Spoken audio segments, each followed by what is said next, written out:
Good afternoon, everyone. First of all, I'd like to congratulate and thank the Medical Center Chief of Batangas Medical Center, Dr. Mon Magnaye, for supporting the establishment of the section of geriatrics.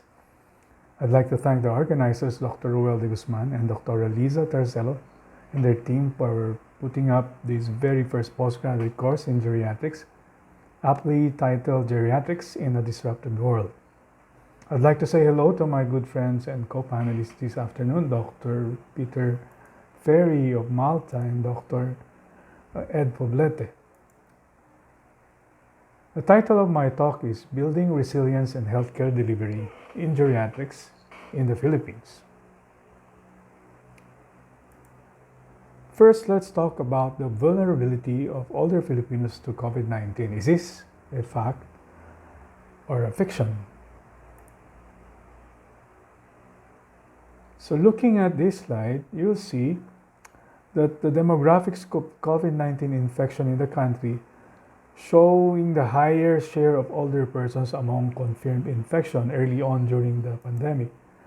After the first 100 days, at least 35% of confirmed infection come from those 60 years old and above.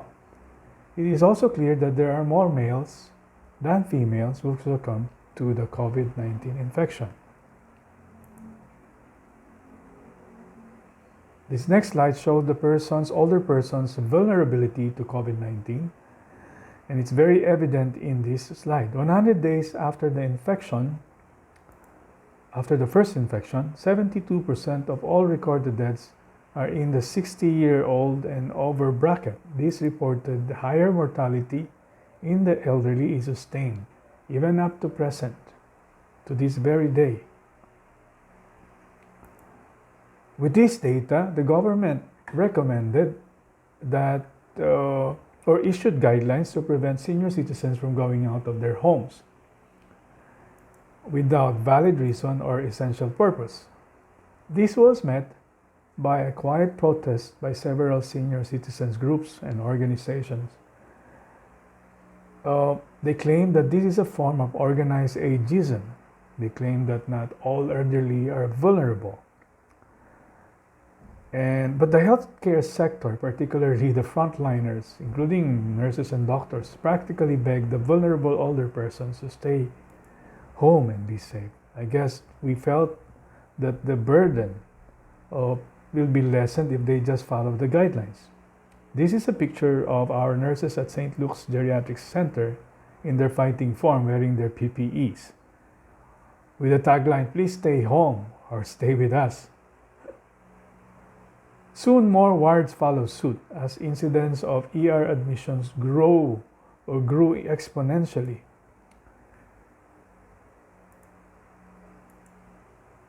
Until the middle of 2020, when the healthcare system could hardly sustain the admission rate, and you will see this familiar sign at the doorstep of most of the Department of Emergency Room in most of the hospitals in Metro Manila.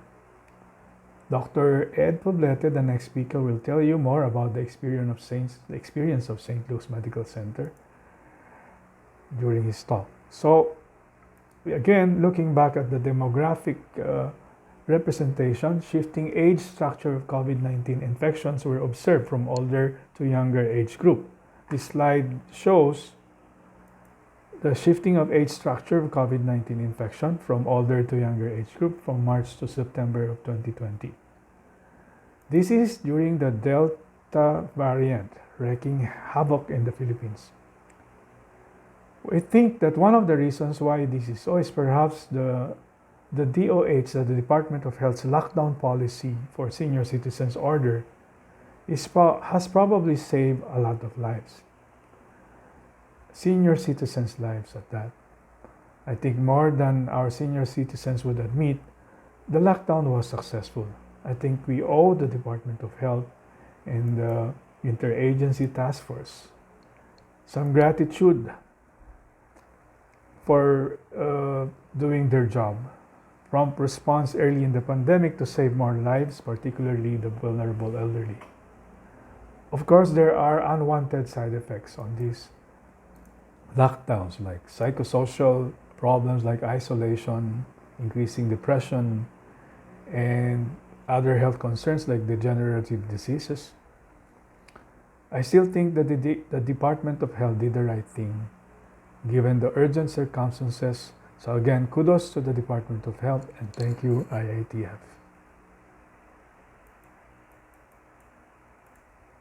Again, showing to you the age-sex pyramid of COVID-19.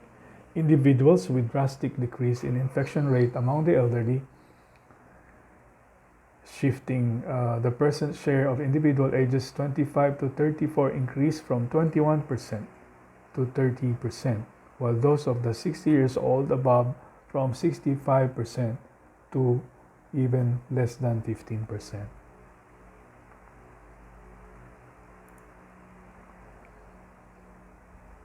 The Philippines can be accused of having a not so sophisticated health system compared to our more developed neighbors and Western countries. But I think arguably we have the best nurses in the region and perhaps the whole world. This, I think, more than made up to the lack of high-tech and sophisticated healthcare system. It is said that resiliency starts with a smile, and we have a lot of that here in the country. So again, I salute our frontliners, the nurses, the aides, and other team members who have contributed so much to sustain the services to all, especially the vulnerable senior citizens. Thank you to our nurses and of course to our doctors as well. Now let's go to long-term care. Let's go specifically to nursing homes. Just to give you a background, in 2011, when we did a survey on the nursing homes, availability of nursing homes, so that we can produce a directory for the Philippines, we only had less than 10 nursing homes, private ones, of course. There are a few existing ones, government-run nursing homes, but hardly you can say that it's a nursing home. Rather, it's a what they call bahay ampunan, no? More for the indigent or those without families to take care of them. So if you go 8 years forward,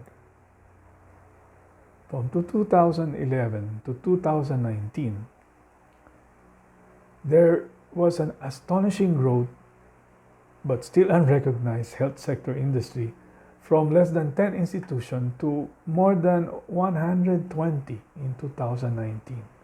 I suspect there are more now compared to 2019. Okay, I guess one of the reasons is the sustained growth of the older population. This graph shows the growth rate of senior citizens compared to the young, which shows 3 to 4 times more at around 4.5% to 1.6% of the total population in 2020. The trend is shown to slow down, but the difference between age group will be maintained up to 2045. So I expect the growth in the number of nursing homes to increase further. Looking at the active life expectancy by sex and age as reported by Professor Cruz of the UP Population Institute, this table shows that active life expectancy by sex and age projections showed a remarkable years in our lives that will be spent with some sort of disability across ages and sex.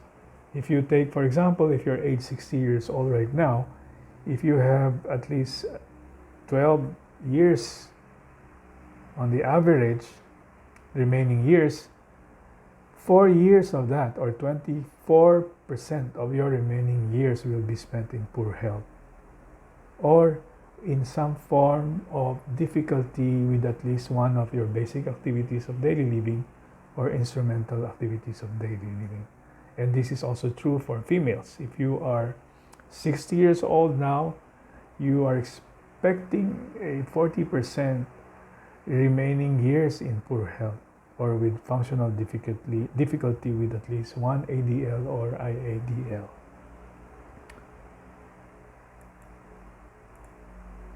So nursing homes in the Philippines was hit hard by the pandemic. I can tell you that because I am a medical director of 2 facilities, medium-sized facilities here in the Philippines.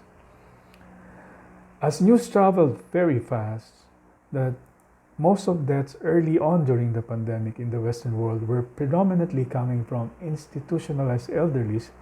It was reported even as high as 46% contribution to the total number of mortality in the US were coming from those elderlies living in nursing homes.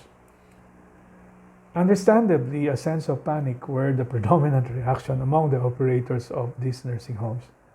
That's me in the picture wearing my first ever pair of PPEs, which was sent to me by relatives from the US. Unfortunately, the government support was wanting and was non-existing. They are not aware that we even exist. So all the PPEs, food, monetary relief were all directed towards hospitals. I can tell you that nothing in my nearly 30 years clinical and administrative experience prepared me for this catastrophic, unprecedented event. We had to build isolation rooms and quarantine areas where there is none. We needed protocols and in-house policies where there is none. No help from the Department of Health, nor the IATF, because, as I said, they don't know that we even exist. We resorted to establishing our own in-house COVID-19 task force, a working group composed of our doctors, nurses, the head of administration, who met regularly to review recommendations coming from the WHO, CDC, Department of Health, policies among others, and some friends from abroad who are working in an institution, and of course a lot of prayers to help guide us run these nursing homes amidst the pandemic. One of the more common dilemmas or frequent dilemmas that we often encounter when we had an outbreak inside the facility was that those with patients who have signed no to hospitalization in their advance directive forms. Meaning, if ever what happened to their patients in the institution, they don't want them to be hospitalized. Rather, they should be managed in the institution itself. But unfortunately, these patients also stay in the ward where there are more than 5 residents who are vulnerable. You can imagine a patient having fever and a suspect of COVID-19 staying with 8 patients in one room, and eventually you are able to diagnose and confirm that he has COVID-19, but the family refuses to take him out of the ward. And there is a risk of infection of the close contacts inside the ward. These are just some of the challenges that we face on a daily basis. We had to make makeshift quarantine areas for the caregivers who would be symptomatic, turn positive. We have to build hand washing areas as much as possible around the facility.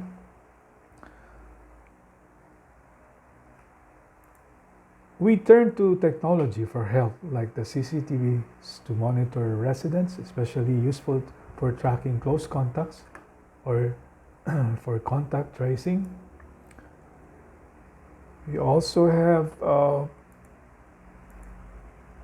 remote monitoring we used at home for COVID-19 patients. We also used online chat group converted into patient chart where all the members of the team communicate, as our mobility were restricted in clinical areas or patients' rooms. This is to minimize contact and avoid more infections.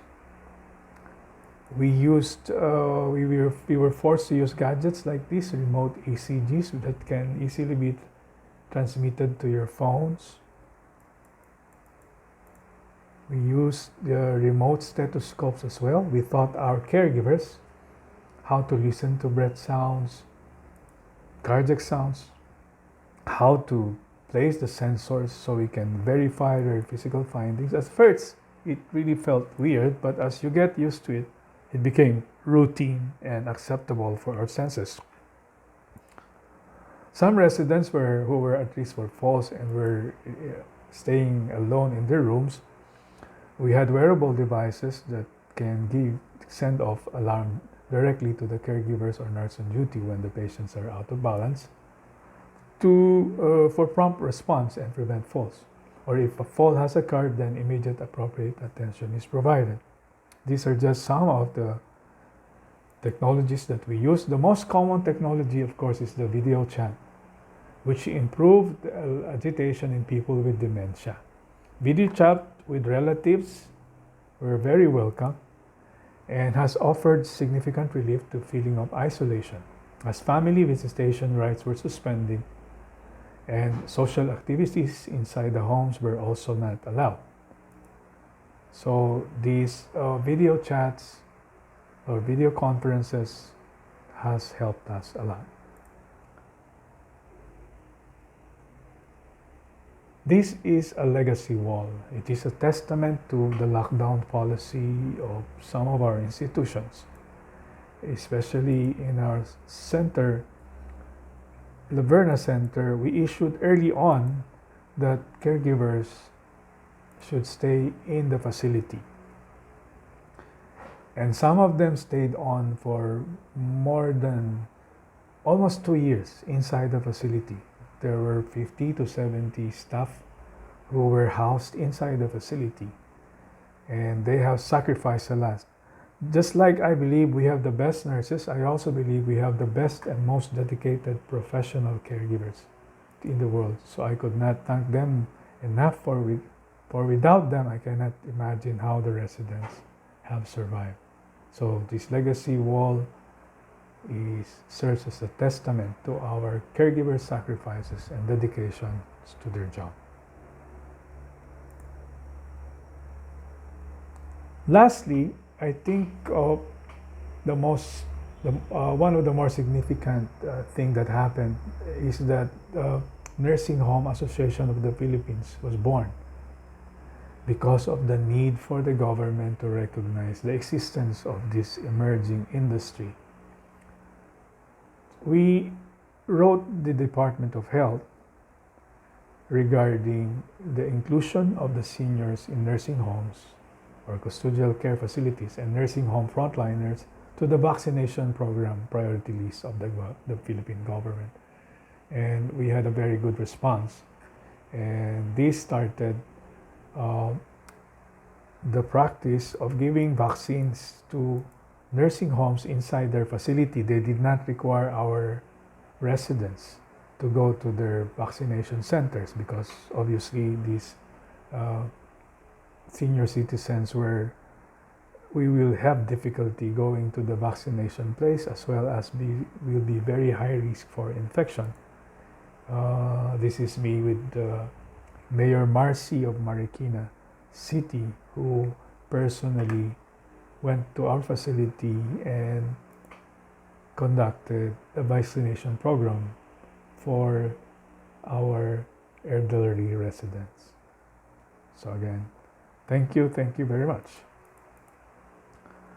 Now for the last part of my talk, I will tell you about a study we did on the usefulness or the reaction or the experience of our geriatricians and their patients to telemedicine use.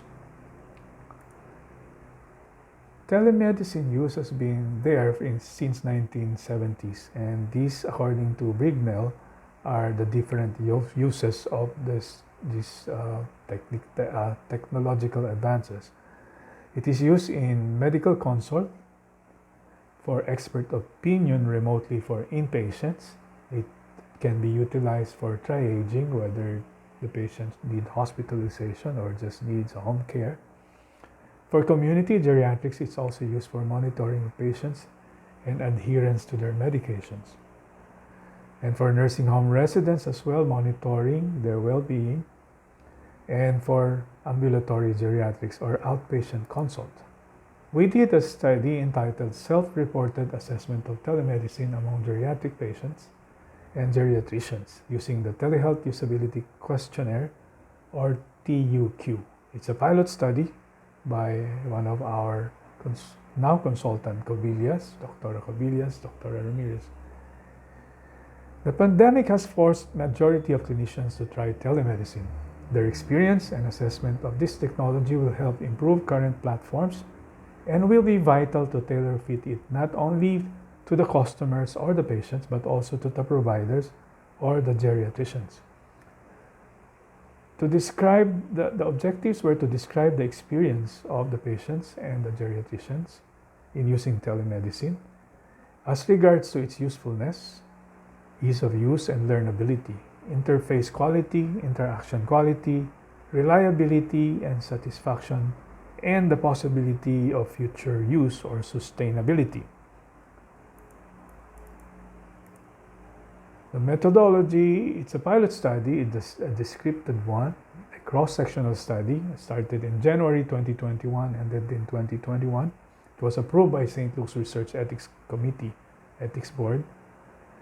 And we invited all PCGM fellows or Philippine College of Geriatric Medicine fellows to participate. And there were 166 invitations were sent. And patients of those who will agree to participate were also invited, along with their families and caregivers, to be included in the study. In exclusion criteria, we did not invite inpatients, only patients at home. Results showed 86 patients gave consent to participate in the study. 61 out of the 166 geriatricians who were invited agreed to participate. And as far as usability is concerned, patients agreed that it's very useful at 88 to 95%. Geriatricians as well agreed that it's very useful, 90-95%. And the ease of use and learnability, whether it's simple, it's easy to learn, is it productive, 80 to 90% agreed, the same as with those geriatricians. The interface quality, whether it's pleasant, whether it's likable, easy to understand, the patients say yes, 85 to 88% of times. The geriatricians, yes, agreed also. As far as interaction quality, whether they can talk, express themselves, and see what they want to see, 75 to 90% of patients agreed. The geriatricians, however, felt that there is more to be improved, like, for example, in seeing the patients and looking at them in the camera might be the limitation. As far as reliability is concerned, is it same as face-to-face? Can you recover if you make a mistake? Can you fix it easily? Again, we had good response from the patient, but the geriatricians felt that there is something lacking. Okay, it is not the same as face-to-face, of course, with the absence of the formal physical examination. And it seems that if you make a mistake, you cannot recover right away. Yeah?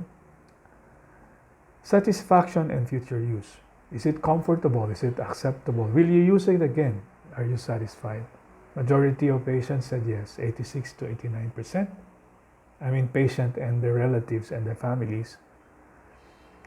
The geriatrician says it's 74 to 91%. So there is an agreement on the usefulness of telehealth, telemedicine. I think it will stay with us, but I hope it can be improved. Telemedicine, delivery of healthcare services through information and communication technology, or ICT. It's innovative, that solves a lot of barriers for our geriatric patients, like mobility, dependence to companions, the risk of infection, of course, especially during this pandemic. The challenge, of course, is how to introduce this to older patients. Okay, and the challenge of to tailor fit it to individual needs. There is a need for us to continuously assess the present and the post-implementation of this newfound way of doing healthcare. And I think we should look at the value of this health delivery in terms of payment. We have not really discussed this, or there are no, at least present, guidelines on the value in terms of payment of these services. So I think that's my last slide. I will be happy to entertain questions. Maraming salamat po.